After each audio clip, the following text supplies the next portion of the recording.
Buenos días, agradezco enormemente la invitación a la participación de este seminario que organiza la Fundación Maranatha, a todas sus autoridades, a todos los que miren este video. El título de mi ponencia es Poner en valor los valores gitanos. Y quisiera empezar haciendo referencia a que la cultura gitana es diversa, y esa diversidad a veces no es entendida por los propios gitanos, y cada gitano tiene un gitanómetro con el cual decide quién es gitano y quién no lo es, o quién es más gitano que otro gitano. Creo que esto es una pérdida de tiempo y un acto de discriminación entre nosotros, porque todos somos gitanos. Aquellos primeros que egresaron de la India en el siglo X o antes, o aquellos que se hicieron gitanos en Europa y adhirieron a nuestras costumbres hace 500, 600 o 700 años, ya no podemos decir que no son gitanos, lo son. Por adopción, porque además existen leyes que avalan la libre elección y la pertenencia a una nacionalidad, a una bandera. Y todos los que se dicen y se sienten gitanos y viven bajo la égida gitana deberían ser considerados gitanos. Reclamar una cuestión de pureza, de origen, es entrar en un terreno muy resbaladoso porque estaríamos cerca del racismo y de la discriminación. Esto no es bien entendido por los mismos gitanos y trae muchísimos problemas porque esto nos divide como pueblo y hace que seamos compartimientos estancos y que no podamos unir fuerzas para hacer un frente único y volver a tener una banca en Naciones Unidas o en otras instituciones donde no podemos ingresar por esta falta de unidad. Creo que ese es uno de los grandes problemas que tenemos como pueblo, quizás porque no tengamos una lengua única,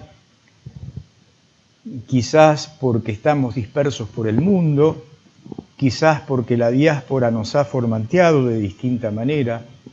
La cuestión es que los valores gitanos no se pueden poner en valor porque no hay un criterio de unidad que valorice las diferencias y que las resalte y que las respete. El segundo punto también tiene que ver con que los gitanos desde la militancia que se incrementa a partir de 1960, aunque ya había otras asociaciones antes, a partir de allí comienza a funcionar el asociacionismo y comenzamos los gitanos a militar y a defender nuestros derechos, pero siempre dividido por este concepto primero de la diversidad que no se ve como una unidad, sino como algo disperso, que no se puede unir. Y los problemas de lengua y los problemas de casta, de vitza, de natza, hacen que no tengamos esa unidad que es tan necesaria. Otro tema muy complejo es que recibimos asistencia, pero no recibimos derechos. O mejor dicho, nosotros no peleamos por nuestros derechos. Y cuando lo hacemos de manera dividida, aislada, y no tenemos fuerza. Necesitamos estar fuertes para poder poner en valor esos derechos gitanos. El otro tema es la corrupción, que es un problema de la humanidad a la cual la comunidad gitana no escapa.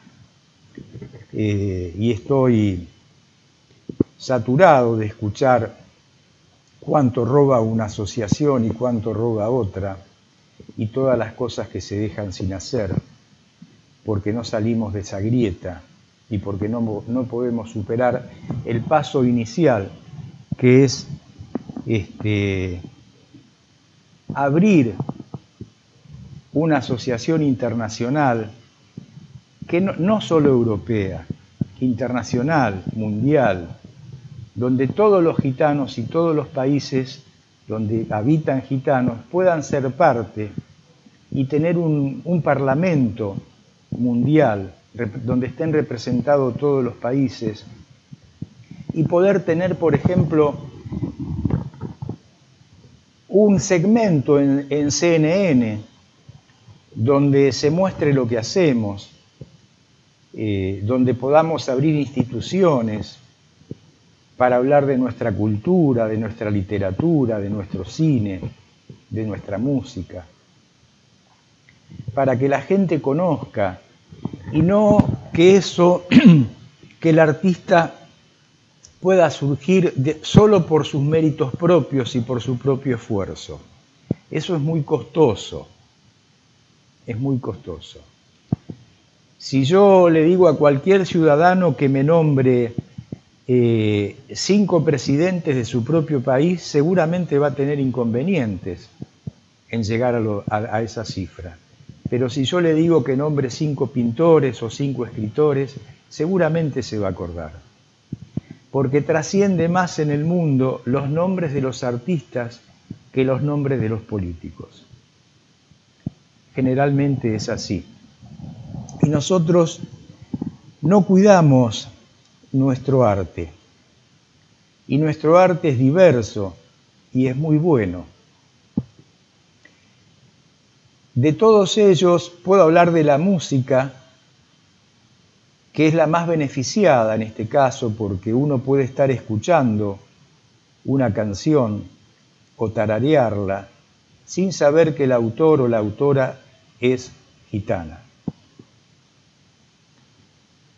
Y una vez que uno tarareó y aprendió la canción y le gustó, ya el trabajo se hizo.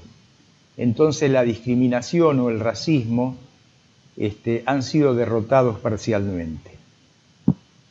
Ahora, no ocurre lo mismo con los escultores y especialmente en el caso de los escritores. No ocurre lo mismo porque cuando uno levanta un libro y lee que el autor es gitano, inmediatamente lo deja. Lo mismo con una pintura, lo mismo con una escultura. ¿Por qué? Porque a la gente no le interesa ningún vínculo con el ser humano gitano. Acá en la Argentina se hizo un informe que realizó el INADI, el Instituto Nacional contra la Discriminación y el Racismo, y llegaron a la conclusión de que el 80% de la sociedad argentina rechaza a los gitanos. Y de ese 20% restante es un ni. Es decir, ni los rechaza ni los acepta. Por lo cual, si rascamos un poquito, ese 80% seguramente llega al 90%. Cuando yo empecé a trabajar como docente, estudié de grande, porque no fui a la escuela de chico, pero aprendí a leer y a escribir solo, y después hice la carrera de letras y empecé a trabajar en los colegios secundarios y en la carrera de letras, donde soy docente. Y me encontré con que había un gran rechazo hacia la comunidad. En las pocas escuelas donde hay alumnos gitanos, están concentrados, es decir, si la escuela está enclavada en un barrio gitano, entonces los chicos gitanos van todos allí, a esa o a otra vecina que esté enclavada en el barrio. Pero si uno quiere mandar a su hijo gitano a una escuela que está a 2 kilómetros de allí, no lo aceptan, con la excusa de que no hay vacantes, entonces el chico, y le recomiendan ir a la escuela que está más atrás, donde hay población gitana, que ahí va a estar más acompañado y va a estar más protegido. Entonces no se aplica un principio de derecho de que los padres puedan elegir dónde mandar a sus hijos. No hay un principio democrático allí. Tienen que ir al gueto, a donde están todos. Entonces esto también ocurre en el restaurante. Muchas veces si uno sale también del barrio y quiere ir fuera del barrio a un concierto, a un restaurante, a un recital o a un museo, tiene dificultades con la vestimenta. Como seguramente en España hay problemas con los lunares y así en distintas partes del mundo. El trabajar fuera de mi comunidad, me hace ver que la presencia gitana es bastante detestada en cualquier ámbito público. Cuando uno dice que es gitano, algo cambia y cambia para mal, no siempre para bien, o casi nunca para bien. Entonces, tomando en cuenta esto, digo que cuando uno se dedica a una rama como el arte, tiene muchísimos problemas para llevar adelante esa rama del arte que esté cultivando. ¿Por qué? Porque la comunidad gitana no lo consume, no quiere el arte gitano, salvo la música. Las otras cosas no les interesa, no está en la agenda, entonces no lo valora. Y si no lo valora el mismo pueblo gitano, mucho menos lo va a valorar el pueblo no gitano, que vuelvo a insistir, en más de un 80% nos detesta, y esto es en todas partes del mundo. Yo cuando me encuentro con un gitano de México o de Perú o de Chile, me dice, no, acá estamos bien, acá nos quieren, acá nos respetan. Y cuando yo me doy cuenta y observo un poco, no es así. Pero también es un mecanismo de defensa que ejerce el gitano para poder sobrevivir. Eso lo entiendo. Lo que me cuesta entender es que aquellos que estamos preparados, porque tuvimos la suerte de prepararnos, no podamos vencer esa discriminación interna, esa división interna, para poner en valor la cultura gitana. Hace pocos días recibí un mail de Marcel Courtiade, donde él me pedía ayuda a mí para difundir la literatura gitana en América, o donde yo pudiera hacerlo. Me sorprendí, primero, de que una persona tan importante como él me escribiera a mí, en segundo lugar, de que me pidiera ayuda, como si yo pudiera ayudarlo realmente. Y cuando les puse que yo estaba decidido a hacer eso y que estaba buscando los derechos de Papusa, de Mateo Maximov, que me parece que son los padres de la literatura gitana, para poder divulgarlos acá, porque no se los conoce, y por otro lado, no es una literatura comercial. Mateo y Papusa difícilmente vendan, primero porque son gitanos y el desprecio hacia nosotros es grande, y segundo porque la literatura étnica no es una literatura comercial. Está siendo comercializada con cierto éxito la literatura étnica de la negritud, con autores como Coetzee y otros que han hablado en favor de los negros o mostrando la situación de los negros, pero lo tuvo que hacer un blanco para que los demás blancos se fijen en lo que estaba pasando.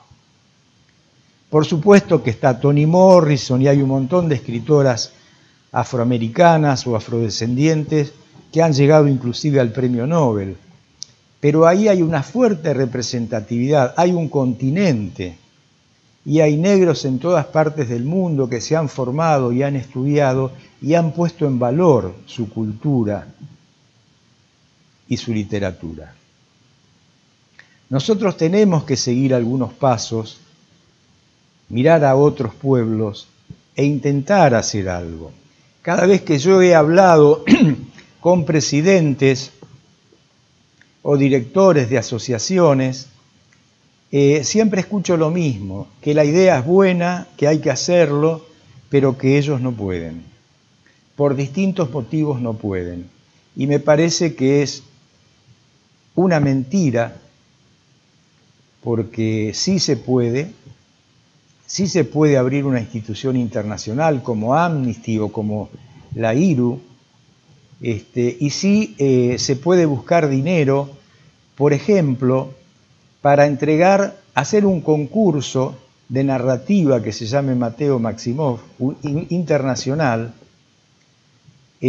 para todos los gitanos, pero también otro similar que se llame Mateo Maximov, abierto para cualquiera, y que el tema sea libre, que no tengan que escribir sobre los gitanos, que cada autor pueda escribir sobre lo que quiere.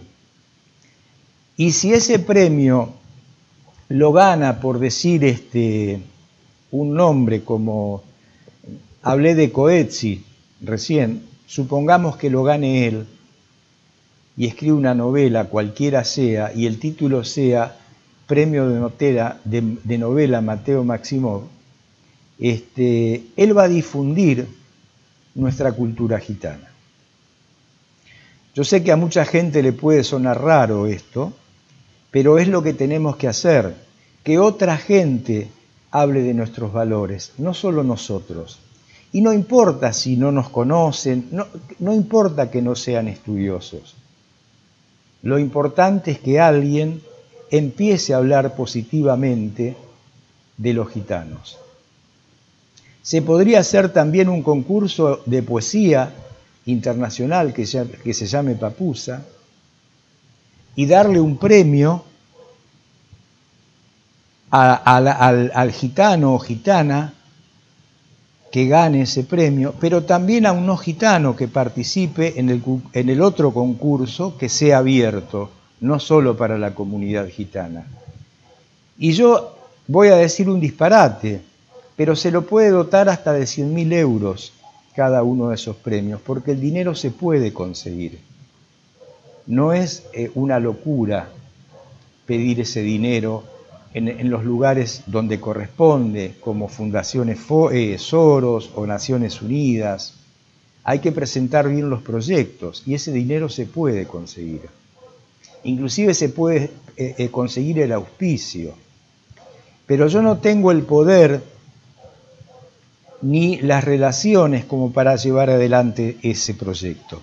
Sí tengo las ideas y sí tengo la necesidad de comunicar esto, que se puede poner en valor los valores gitanos, que se pueden hacer concursos de toda índole con muy buenos premios, porque el mercado usa el dinero para valorar lo que se consume, y el arte también es un elemento de consumo, porque el mercado paga por el arte. Hay pinturas que valen 200 millones de dólares.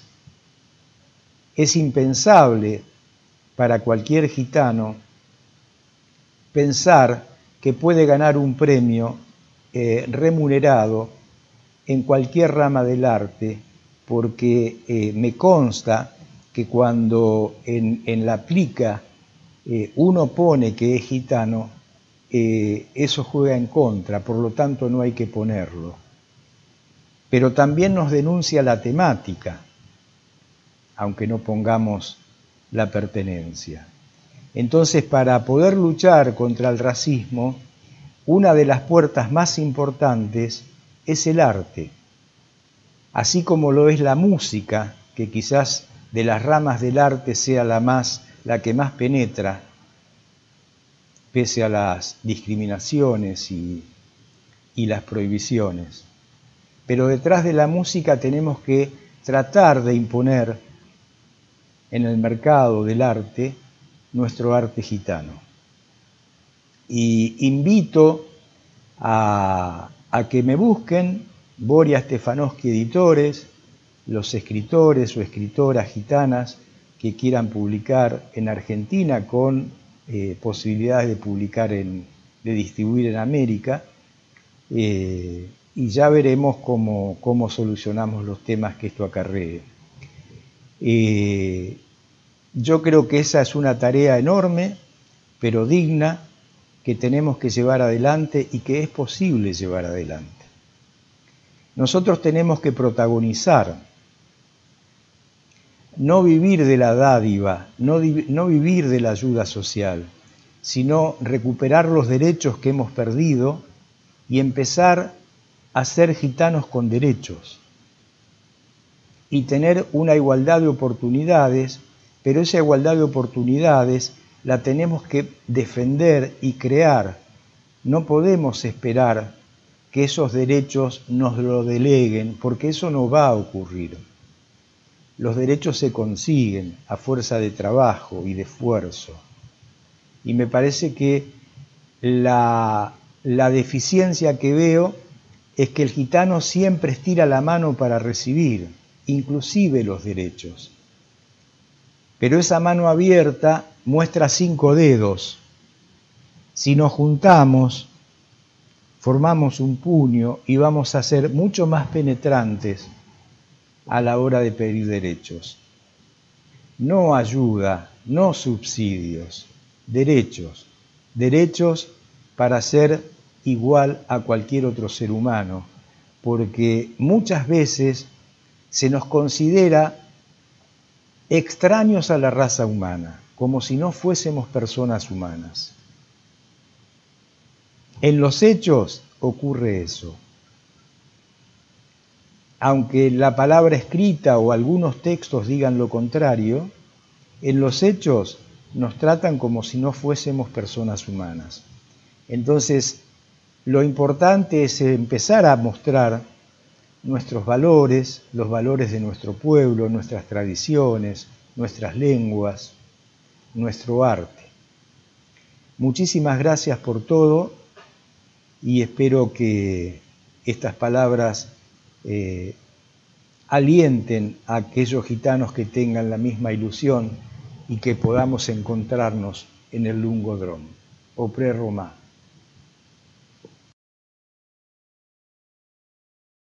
Hola a todas y a todos. Es una alegría y un honor estar participando aquí hoy.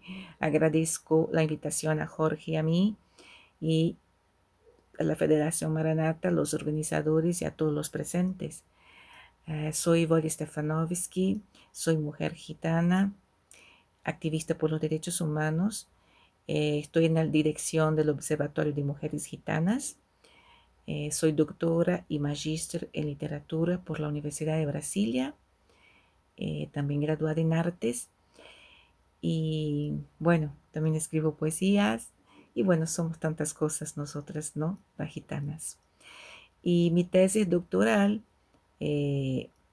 ha sido sobre la literatura romaní y su relación en los procesos de construcción, desconstrucción y reconstrucción identitaria. Fue una alegría haber trabajado con la literatura romaní. Trabajo con ella desde mi maestría en 2005 y seguí con el doctorado. Yo agradezco también a Jorge porque siempre que podemos trabajamos juntos. En algún lugar eso tiene el sabor peculiar, poético y reconstructor de la tradición del trabajo en familia, ¿no? Que siempre ha sido practicada por nuestro pueblo. Y lo adaptamos ahora a nuevas realidades, a nuevas labores. El filósofo francés Edgar Morin costumaba decir que al final es la emoción del significado lo que vuelve lo prosaico en poético. Entonces, por eso siento esta poesía del momento también. Elegí la temática de hoy buscando primero complementar el habla de Jorge y segundo porque en las últimas comunicaciones que tuvimos con Marcel Cortial, que habló primeramente con Jorge, luego conmigo por mail, se ha revivado en mí todas las esperanzas a las que siempre he puesto en la literatura. Nos ha comentado poco antes de dejarnos que quisiera hacer más conocida la literatura romaní. lo que me remitió a mi propia tesis doctoral, defendida en 2015, y sobre la literatura romaní, como he dicho, y cómo yo veía y encontraba esa literatura y todo potencial que tenía. En aquel momento no había mucho menos material de lo poco que hay hoy sobre nuestra literatura. Y ya la sentía como este lugar importante en todo ese proceso que hoy tenemos en curso, ¿no? Que está liderado por el activismo. El arte gitano, de una manera general, se destina muy bien a estos procesos, lógicamente. La música y la danza, por ejemplo, ya es más que sabido que ha sido un medio importantísimo de valorización de la cultura romaní y también de diálogo intercultural, ¿no? Pero la literatura escrita en todas sus vertientes trae elementos que tanto funcionan como puentes de contacto con el otro, como contorno simbólico de la nación transnacional, en el sentido que el conjunto de sus obras escritas en distintos idiomas por autores y autoras de distintos grupos, en distintos países, pese a toda la diferencia interna que sabemos existir, evidencian y traen muchas semejanzas, incluso la idea de un pasado y destino común. No es ninguna novedad que la literatura en distintas naciones haya sido utilizada para formar y fortalecer las identidades e incluso forjar tradiciones y comunidades imaginadas, ¿no? Como diría Benedict Anderson. Ha sido así en Brasil, en toda América Latina, en toda América, y de una manera general también incluso en España, ¿no? Hace mucho Unamuno ya escribía sobre eso en relación a la literatura como fuente de mentalidad colectiva y de la participación activa en la formación de la identidad española, como ha sido utilizada también y trabajada la literatura en este sentido. La importancia, por ejemplo, de Cervantes en ello, ¿no? Lo que siempre me ha generado mucha preocupación en relación a los estereotipos y los prejuicios en contra de los gitanos, que infelizmente, ¿no? Han estado tan imbricados en las obras de Cervantes. De tal forma que podemos hablar de un antes y un después de Cervantes en la historia del incremento de los estereotipos negativos hacia los gitanos, lamentablemente. Incluso por la importancia de su obra en la formación de la identidad nacional española, es que me preocupa como la dificultad, ¿no?, de esa desconstrucción, justamente porque está muy intrincada en los procesos de formación en que se ha involucrado la literatura, formación de la identidad, digo. Si pensamos, por ejemplo, en el término negritud, que se me ocurre ahora, que fue introducido en 1930, donde se buscaba justamente afirmar una identidad común a los pueblos africanos y que se volvió luego un movimiento literario, negritud con mayúsculas, ¿no? Y en defensa de la revalorización de la cultura e identidades negras. Es posible observar en ese movimiento el lugar especial de la literatura en esas propuestas. Más allá de cierta postura esencialista, que infelizmente contaminó aquel movimiento de que hablo, de negritud,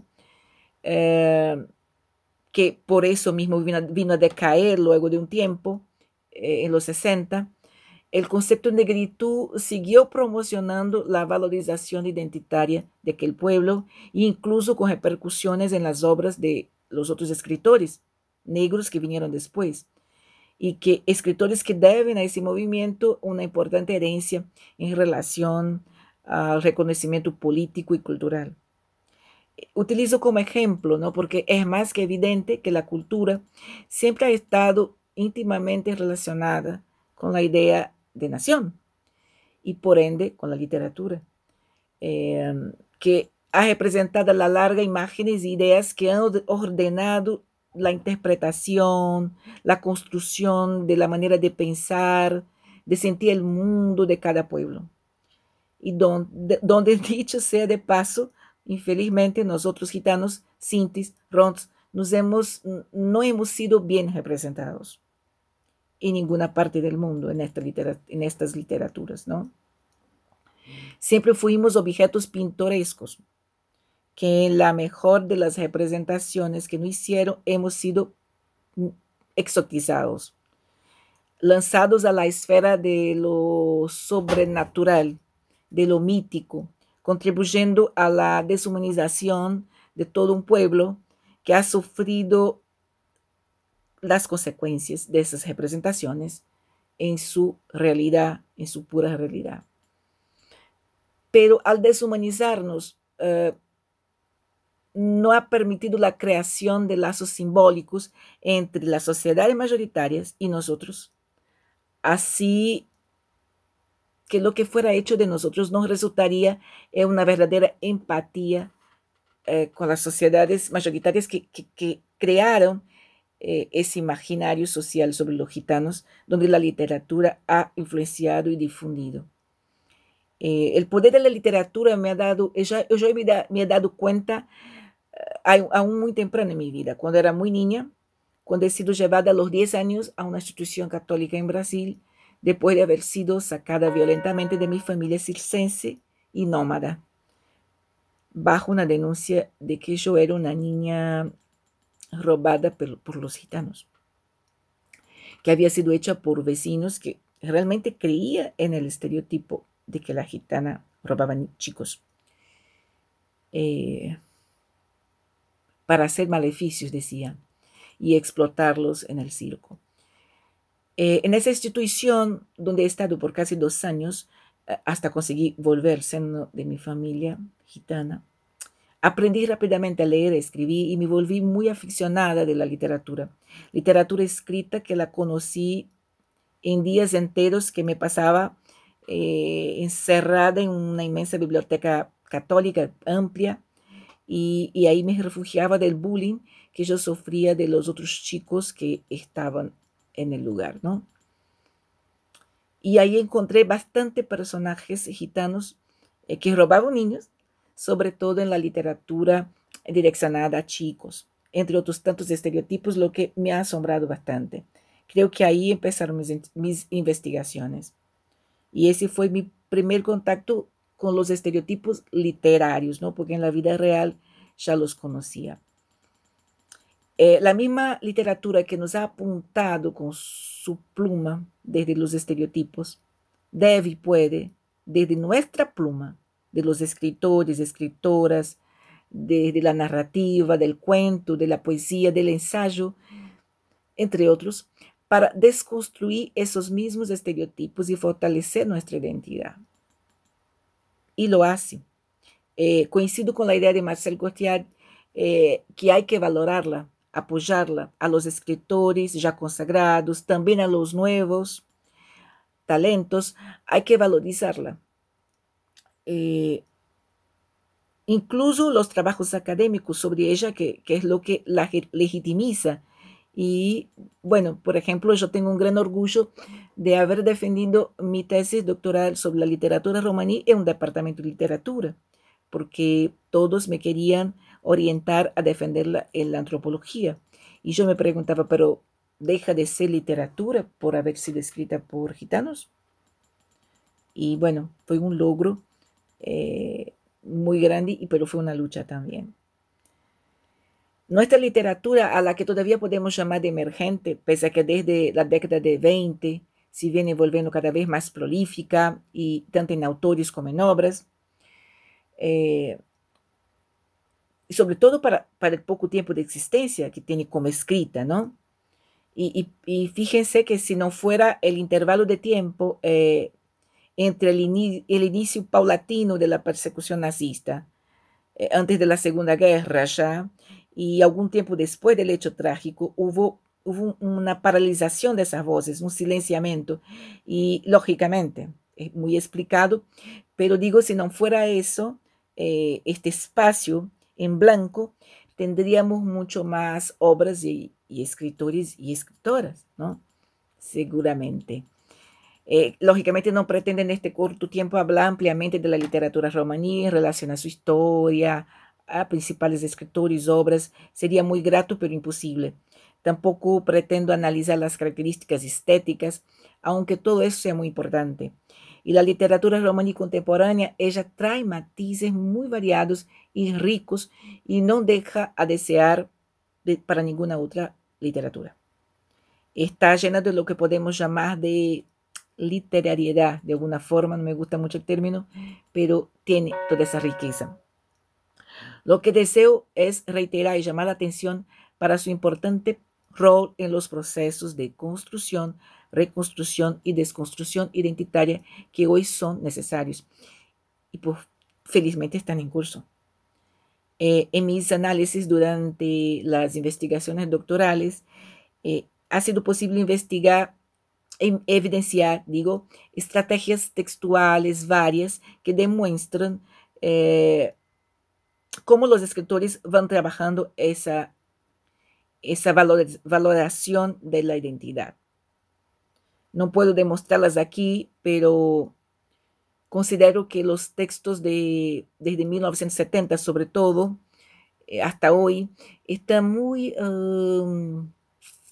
como se dice, sintonizados con el movimiento activista. Pero hay una correspondencia que yo llamaría de correspondencia espontánea. O sea, quiero decir, no es una literatura panfletaria, es política, no es victimaria, es una literatura menor, pensemos así en el sentido dado por Deleuze, de ser una literatura de una minoría históricamente subalternizada en el seno de sociedades mayoritarias, que dialoga muy bien con el hecho de ser una literatura de minoría dentro del país de donde se origina y también con la clara noción de ser parte de una literatura transnacional.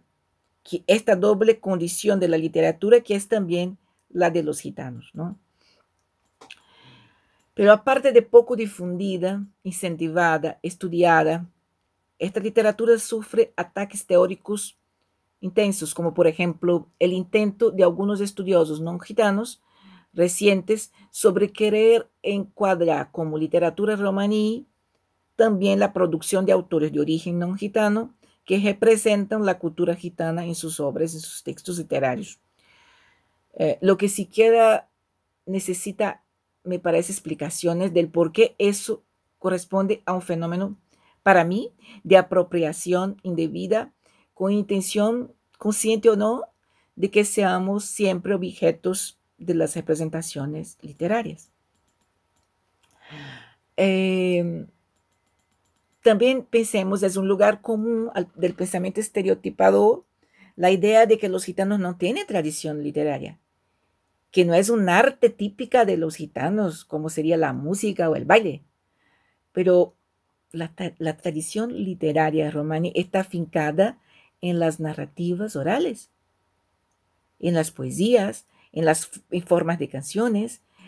Nada más próximo a la idiosincrasia romani que el uso extensivo de metáforas, hipérboles, exageraciones y toda esa gama de recursos que son propios de una cultura rica en tradición oral. Aparte, yo resalto que ese carácter formador de la identidad, que siempre ha sido una característica de nuestras narrativas orales, ¿no?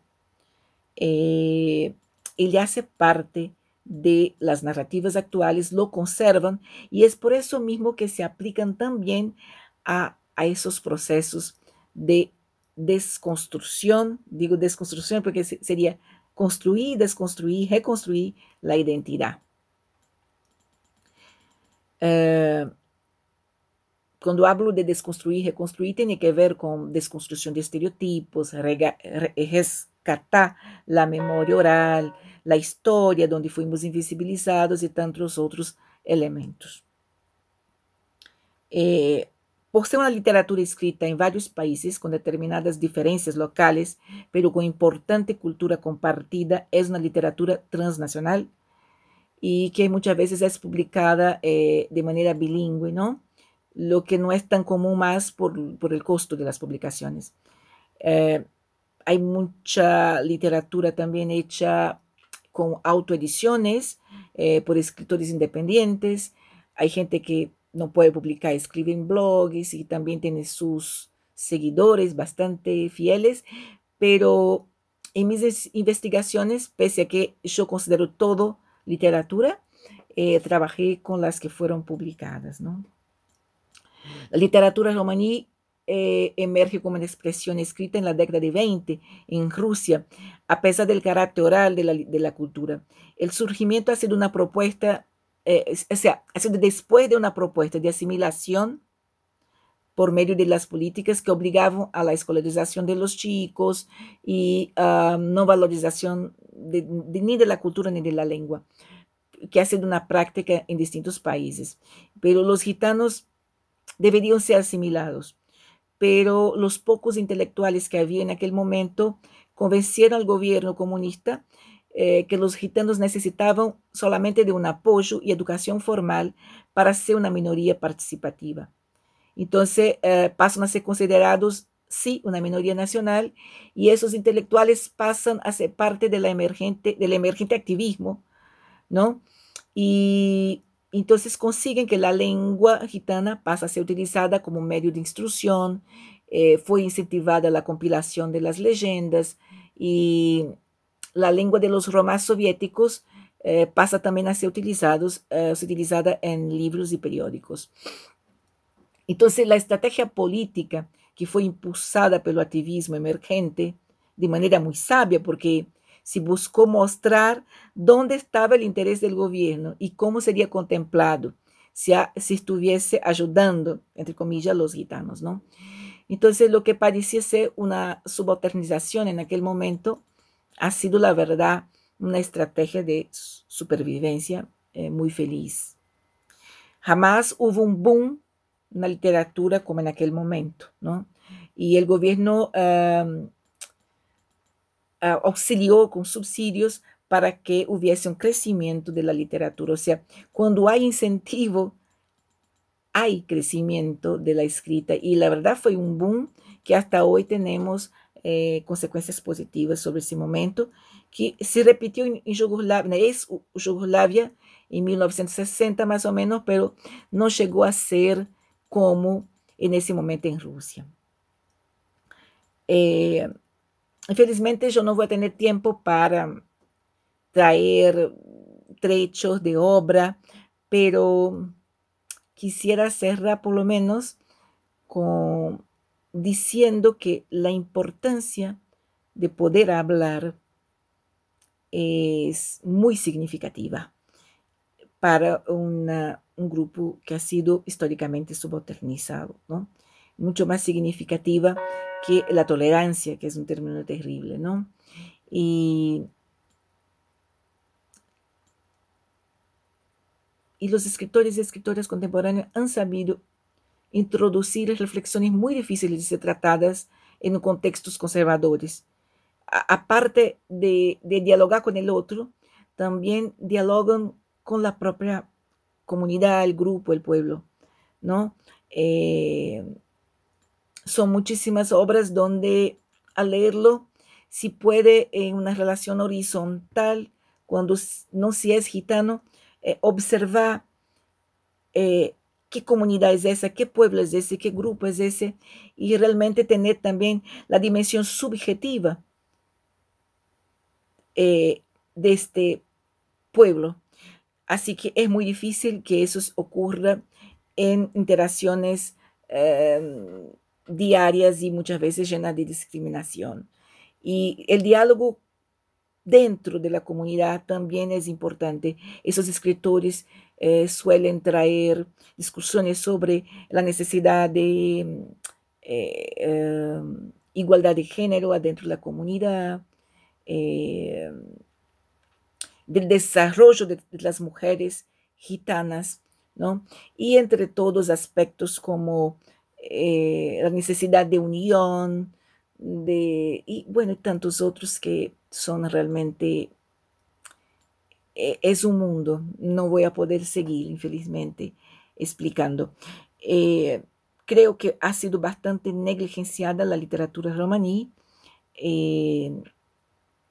en el cuarto Congreso Internacional de Varsovia se había discutido mucho sobre la literatura, se había pensado mucho en estandarizarla, pero desde ahí no vi mucho más, o sea, iniciativas aisladas, pero no un trabajo grande en relación a un medio de expresión, un arte tan que puede ser bastante significativo en este proceso. Puede rellenar las lagunas dejadas por la historia y también desconstruir de una manera más eficaz los estereotipos. Bueno, muchas gracias por la atención. Estoy controlando el tiempo, por eso me apresuro, porque siempre uno desea explicar, convencer, hablar de sí, mucho más de lo que nos permite el tiempo. Muchísimas gracias. Salud, suerte para todos. Que este momento que estamos pasando pase rápido y podamos todos encontrarnos para un gran abrazo. Muchísimas gracias. Yo Steve Achtali, Boria, muchas gracias también a ti por tu intervención, al igual que a Jorge Neuditz. Antes de nada quisiera leer un comentario que ha dejado hace ya bastante tiempo Josué Navarro, y es en relación a tu intervención, Jorge. Y dice lo siguiente: hola Jorge, es un deleite oírte hablar. Estoy de acuerdo en la cultura de adopción y entiendo en la forma en la que lo dices, pero no sé en otros lugares. Pero aquí en España tenemos cientos de casos de personas que se han vendido como gitanos por intereses lucrativos y en algunos casos nos han hecho mucho daño, ya que este tipo de gente no se gitaniza ni promueve la cultura gitana, más bien tratan de cambiarla con la intención de que termine desapareciendo.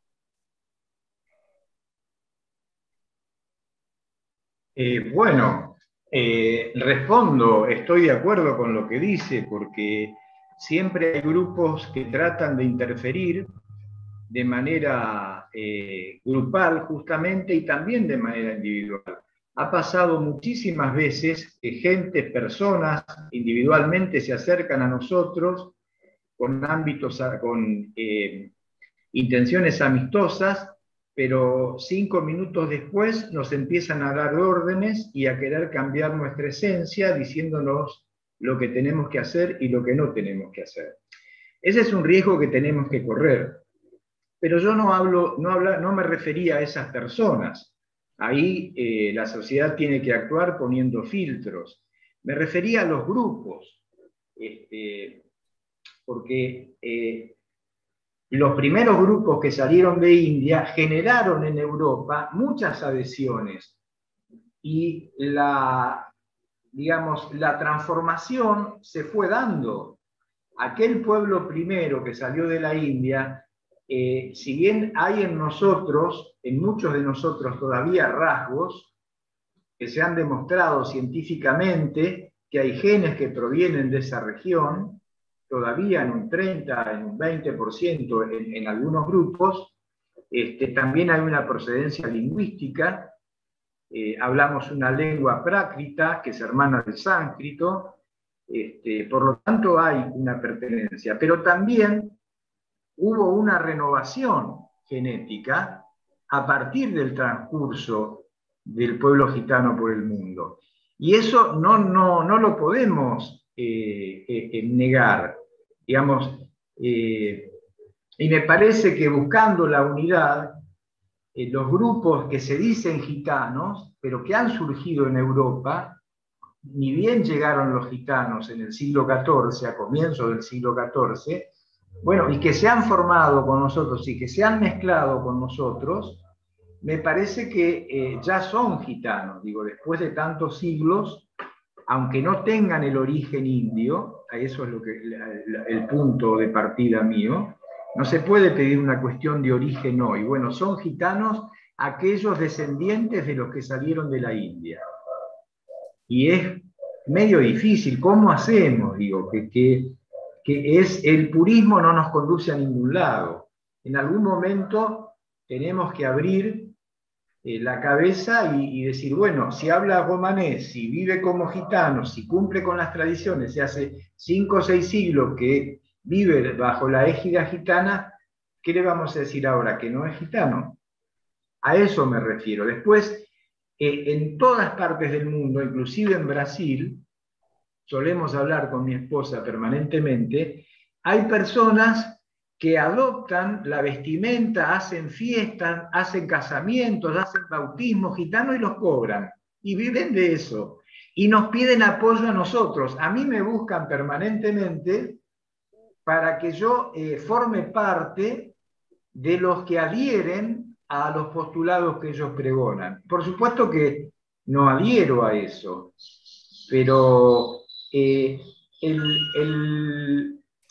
la situación gitana es un negocio para algunas personas en términos políticos y también en términos económicos. Pero nosotros tenemos que buscar una unidad. Yo lo que hablo es de la unidad, y por supuesto que hay riesgos y existen estas cosas de las que hablaba José, que las comparto y las entiendo, pero tenemos que avanzar, porque si por esos temores, porque estamos llenos de temores, no sacamos documento porque tenemos miedo a un genocidio, porque la mayoría de los genocidios se han hecho sobre una base de datos, entonces no sacamos documento. No vamos a la escuela porque no está la lengua, no está la bandera, no están las tradiciones, dejamos de ser gitanos y nos quedamos sin educación. Con el tema de género, bueno, las mujeres no van a la escuela, no tienen que estudiar, solo son reproductoras y tampoco le damos posibilidades a nuestras mujeres y a nuestros hijos. Entonces, ¿qué nos queda? El mercadillo, la calle. O sea, tenemos que avanzar.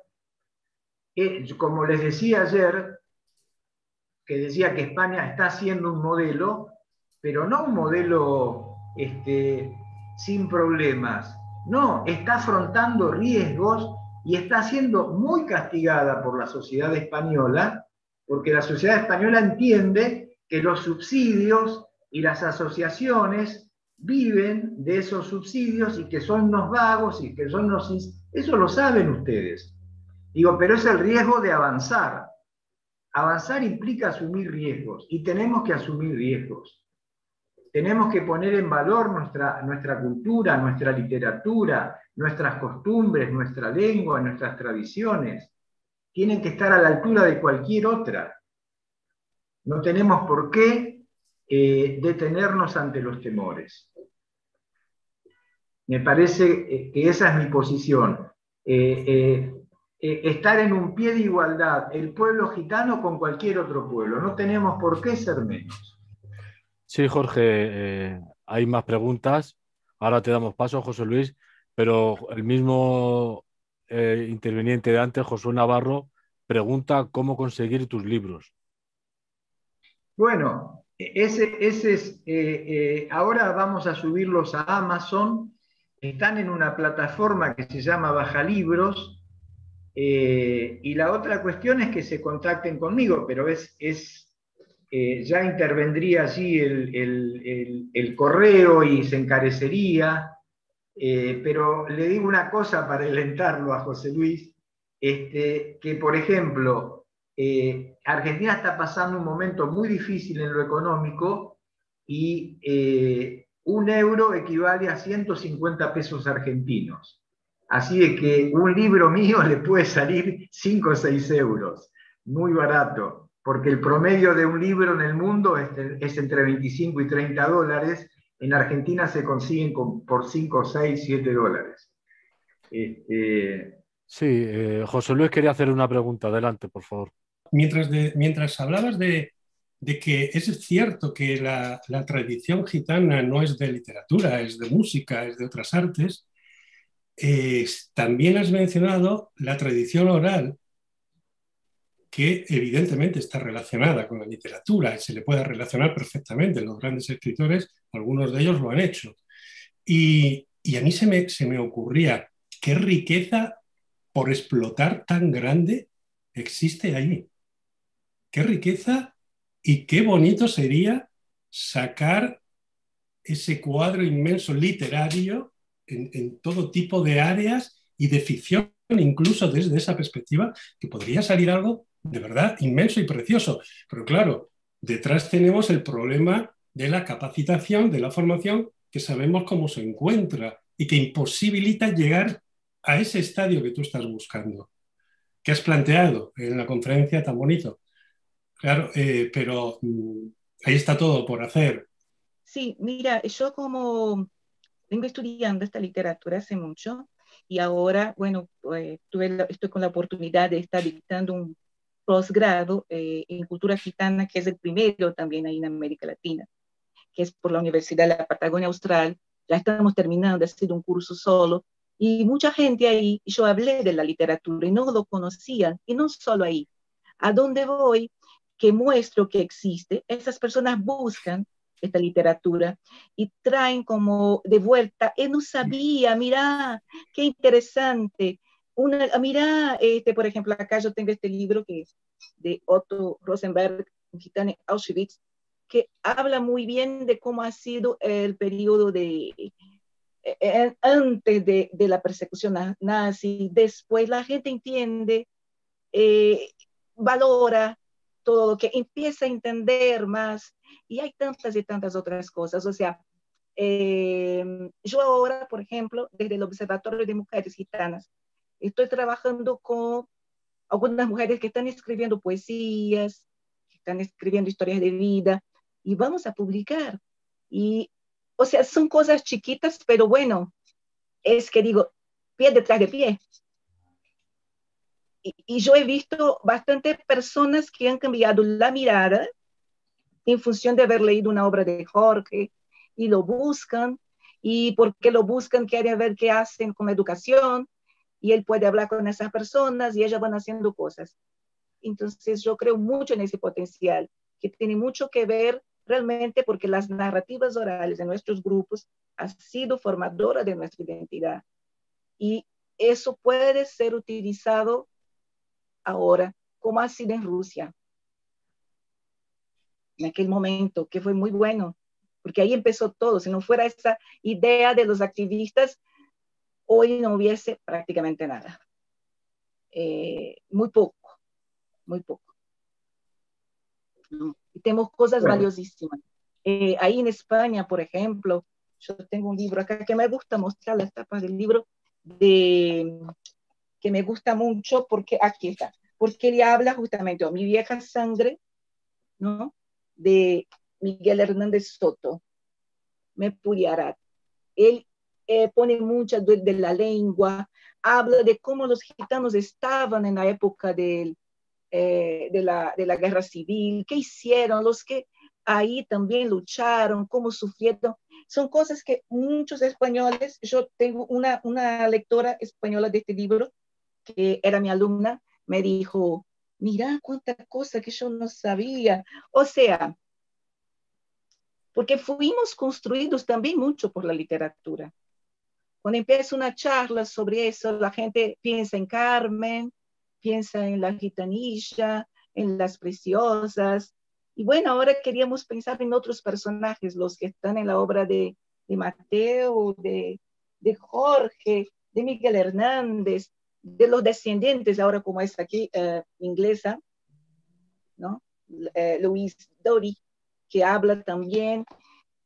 Cuánta cosa por trabajar. Yo creo que es un lugar, o sea, me interesa mucho ver que esa desconstrucción sea efectiva desde ahí, porque la literatura ha contribuido mucho para esta mirada. No solo la literatura, pensemos, por ejemplo, en Caravaggio, con la gitana que robaba el anillo mientras leía la mano, y cuántos otros artistas, pintores hicieron eso. Entonces ahora utilizar el arma para hacer lo mismo.